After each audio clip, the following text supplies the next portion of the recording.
अगर प्रभु से अपनापन संबंध है और उसकी पूर्ति दूसरों से चाहते हो, और जब दूसरों से कामना की पूर्ति नहीं हुई तब फिर लौटकर प्रभु से आ जाते हो, तो दूसरी श्रेणी के भक्त कहलाओगे, प्रथम श्रेणी के नहीं। समझे? कामना उत्पन्न हुई, लोगों से जब नहीं पूर्ति हुई तो फिर प्रभु के पास अपनेपन में लौट के आना ही पड़ेगा, क्योंकि वही है जहां फिर अपनेपन में। वो दूसरी श्रेणी का भक्त है, प्रथम श्रेणी का भक्त नहीं। प्रथम श्रेणी का भक्त है कि कामना उत्पन्न हुई तो प्रभु से ही पूर्ति हो या ना हो, केवल प्रभु से, अन्य से नहीं।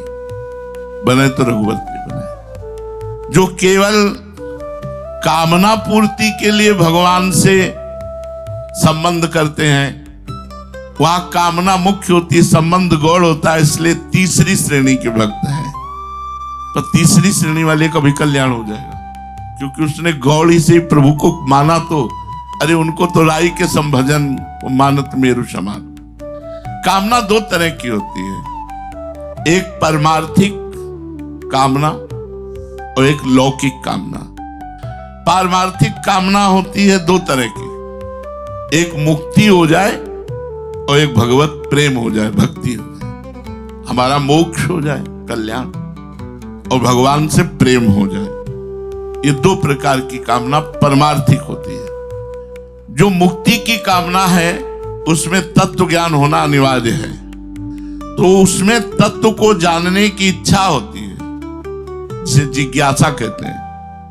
ये जिज्ञासा जिसमें होती है वो जिज्ञासु कहलाता है। गहरा विचार किया जाए तो जिज्ञासा कोई हानिकारक कामना नहीं है, क्योंकि वो अपने स्वरूप को जानना चाहता है। आवश्यकता अपने स्वरूप के जानने की पड़ी, उसे मैं कौन हूं, गुरु और हरि की शरण में गया, कामना उसके अंदर ही जागृत हुई। ये कामना कामना नहीं, इसे निष्कामता ही कहते हैं।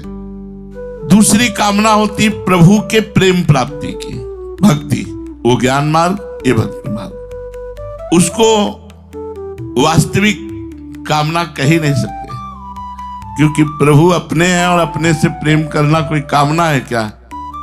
क्योंकि वो अपने लिए नहीं है, प्रभु से प्रेम करने के लिए है, प्रभु में समर्पित होने के लिए है, प्रभु को सुख पहुंचाने के लिए। इसलिए पारमार्थिक दोनों कामनाएं बाधक नहीं है। मोक्ष प्राप्ति की कामना या भगवत प्रेम प्राप्ति की कामना, ये कामना कामना नहीं है, ये निष्कामता ही है। लौकिक कामना, लौकिक कामना भी दो प्रकार की होती है, एक सुख प्राप्त करने की और एक दुख दूर करने की। जैसे शरीर को आराम मिले, जीते जी मेरा आदर सत्कार हो, लौकिक पारलौकिक, इन भोगों की कामना है। लौकिक कामना है सुख भोग की कामना। ऐसी और बहुत सी कामनाएं लौकिक होती है। ये सब बंधन कारक, पतन कारक, और ऐसी कामना वाले का उद्धार कभी नहीं होता है। इसे आसुरी संपत्ति कहते हैं। दूसरी कामना होती है दुख दूर करने की। दुख तीन प्रकार का होता है, आधिदैविक, आदि भौतिक और आध्यात्मिक। खूब वर्षा हुई या सूखा पड़ गया, या बहुत गर्मी है, या बहुत सर्दी है, या बहुत तूफान भरी वायु, ये आधिदैविक दुख कहलाते हैं। ये पूरी प्रकृति में आते रहते हैं, कभी अनावृष्टि, कभी अतिवृष्टि, कभी सर्दी, कभी गर्मी, कभी वायु के झकोरे, ये सब आते रहते हैं। ये दुख है, ये सबको बराबर मिलता है, चाहे साधु चाहे असाधु, सबके लिए बराबर ही है। इसे सहन करना होता है। सिंह है, सांप है, चोर है, और भी जो दुख देने वाले दुष्ट प्राणी हैं, ये आदि भौतिक दुख कहलाता है। वो आदि दैविक, ये आदि भौतिक। और शरीर अंतःकरण में जो दुख होता है, शरीर में दुख होना, पीड़ा होना, वो अंतःकरण में जो जलन होना, वो आध्यात्मिक दुख कहलाता है। जो इन तीनों दुख को दूर करने के लिए भगवान से प्रार्थना करता है, सुख प्राप्ति की चाह करता है, एक कामना है, लौकिक कामना है। ये नहीं करनी चाहिए। जैसे भगवान रखे वैसे सह लेना चाहिए। कामना दो ही प्रकार की करनी चाहिए, या भगवत प्रेम की या मोक्ष प्राप्ति की। इन दुखों को दूर करने की और सुख प्राप्त करने की जो कामना होती है वो निरर्थक होती है, व्यर्थ होती है।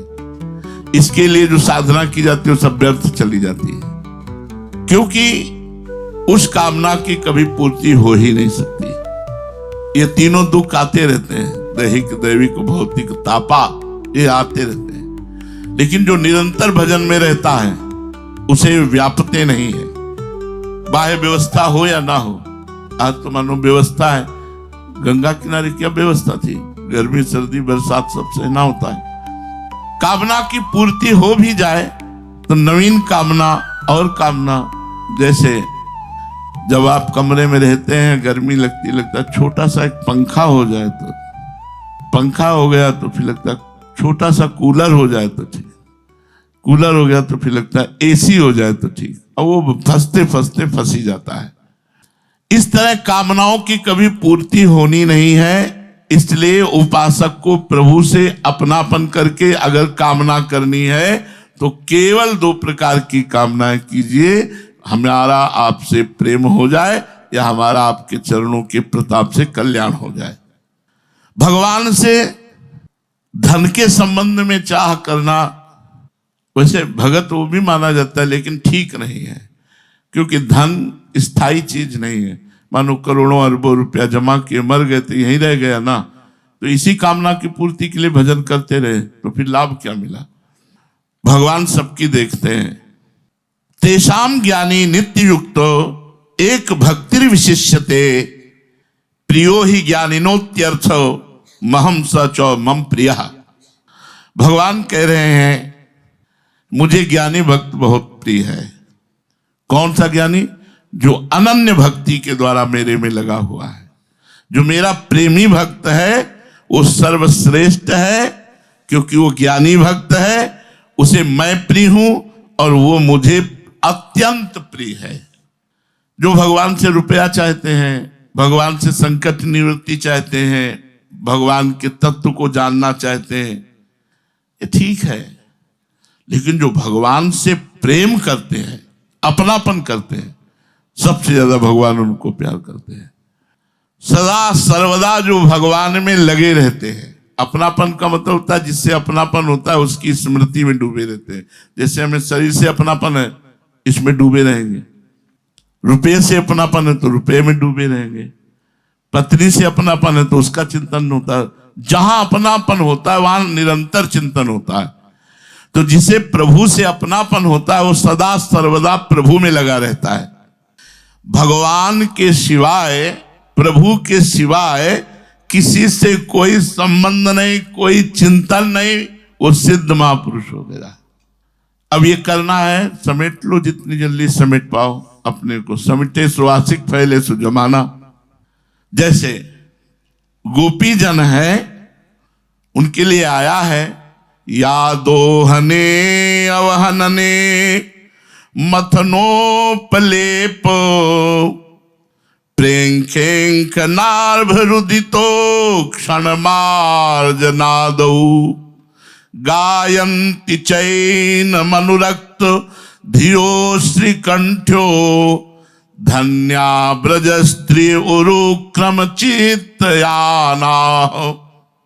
धन्य है ब्रज की गोपियां, गाय दू रही हैं लेकिन श्री कृष्ण के चिंतन में डूबी हुई है।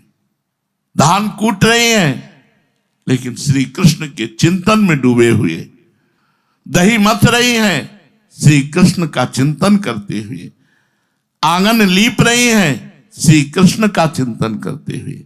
बालकों को पालने में झुला रही तो श्री कृष्ण संबंधी गीत गाते हुए। रोते हुए बच्चों को लोरी सुना रही तो श्री कृष्ण के नाम की, उनकी रूप की। तुलसी जी को जल सींच रही, झाड़ू, जो भी कार्य कर रही हैं, प्रेम पूर्ण चित्त से आंखों में आंसू भरे हुए श्री कृष्ण की दिव्य लीलाओं का चिंतन करते हुए, गायन करते हुए, श्री कृष्ण में निरंतर चित्त लगाए हुए ये ब्रजवासी गोपिनियां, इसीलिए इनकी समानता कोई नहीं कर सकता। जो लौकिक कार्य करते हुए भी अपने इष्ट का सदा सर्वदा चिंतन करता है, तभी माना जाएगा कि आपका अपनापन इष्ट देव में है। हर कार्य करते हुए अंतर से चिंतन श्री जी का हो, प्रिया प्रीतम का हो। ऐसे भक्त को भगवान ज्ञानी भक्त कहते हैं, जिसकी लौकिक और पारमार्थिक सारी क्रियाएं भगवान का सुमिरन करते हुए होती हैं।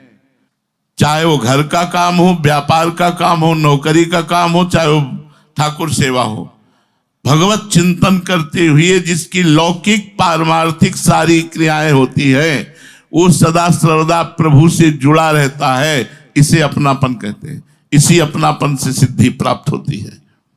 एक भक्तिर विशिष्यते, प्रेमी भक्त का केवल आकर्षण केंद्र प्रभु है, श्री जी है। उसकी अपनी व्यक्तिगत संबंध किसी से नहीं है।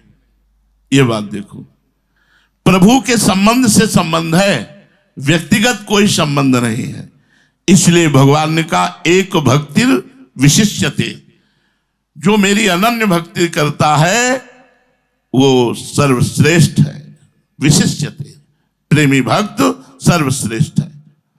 जो धन चाहता है वो पूर्व संस्कार के कारण जब तक व्यक्तिगत इच्छाएं उत्पन्न होती हैं तब तक एक भक्तिर विशिष्यते नहीं। जो दुख निवृत्ति चाहता है वो भी नहीं। जो भगवान को जानना चाहता है वो भी नहीं। जो भगवान से प्रेम करता है, एक भक्तिर विशिष्यते। प्रियो ही ज्ञानिनोत्यर्थ महम स च मम प्रियः।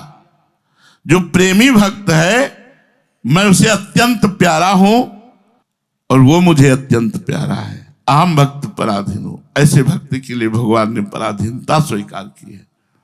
जिस भक्त में अपनी स्वयं किंचन मात्र कोई इच्छा नहीं, केवल प्रभु से अपनापन और प्रभु के लिए ही सारे व्यवहार, प्रभु का चिंतन करते हुए, उससे बड़ा इस संसार में कोई नहीं। सबसे बड़ा प्रेमी भक्त।